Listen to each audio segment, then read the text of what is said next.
लोग कहते हैं रात में भानगढ़ के किले में कोई नहीं जाता, पर कोई ये नहीं बताता कि उस किले से सिर्फ 12 किलोमीटर दूर बासड़ी गांव में हर साल एक लड़की गायब होती है और हर बार दीवारों पर एक परछाई छूट जाती है। पर इस साल कुछ अलग हुआ।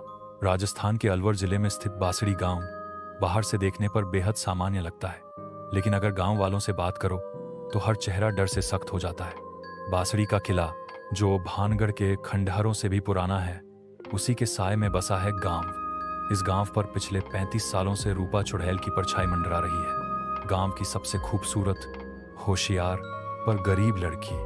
गांव के जमींदार के बेटे विकास ने उसे परेशान करना शुरू किया। विरोध करने पर रूपा की संदिग्ध हालत में मौत हो गई। गांव वालों ने दबाव में आकर इसे आत्महत्या बता दिया, पर सच्चाई कहीं गहरी थी। रूपा की मौत के बाद गांव में अजीब घटनाएं होने लगीं। रात में खिड़कियों पर दस्तक, खेतों में उल्टे पैरों के निशान और हर साल एक लड़की गायब। 2022 शहर से पत्रकार दीपक और उसकी टीम गांव पहुंचती है। गांव वालों से बात करते हैं, सब डरे हुए हैं, कोई कुछ नहीं बताता। बुजुर्ग महिला सरस्वती देवी कहती हैं, रूपा की आत्मा को चैन नहीं मिला जब तक उसे इंसाफ नहीं मिलेगा। ये गांव ऐसे ही रहेगा।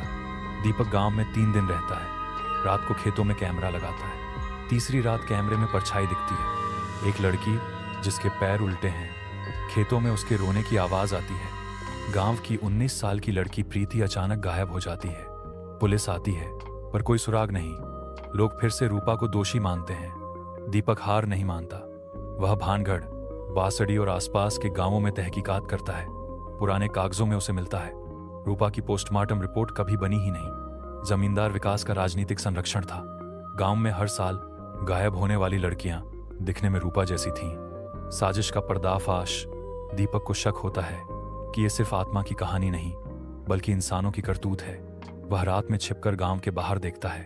एक पुरानी हवेली में कुछ लोग लड़कियों को छिपाते हैं। विकास, जो अब बड़ा नेता है, सब कुछ कंट्रोल कर रहा है। दीपक पुलिस को सबूत देता है। बड़ा हंगामा होता है। विकास गिरफ्तार होता है। हवेली से प्रीति और बाकी लड़कियां मिलती हैं। गांव को लगता है अब सब ठीक हो गया, और असली डर जब विकास को ले जाया जाता है। वह कहता है, मैंने रूपा को मारा, पर अब वो मेरे पीछे है। उसने कहा था मरने के बाद भी वो लौटेगी।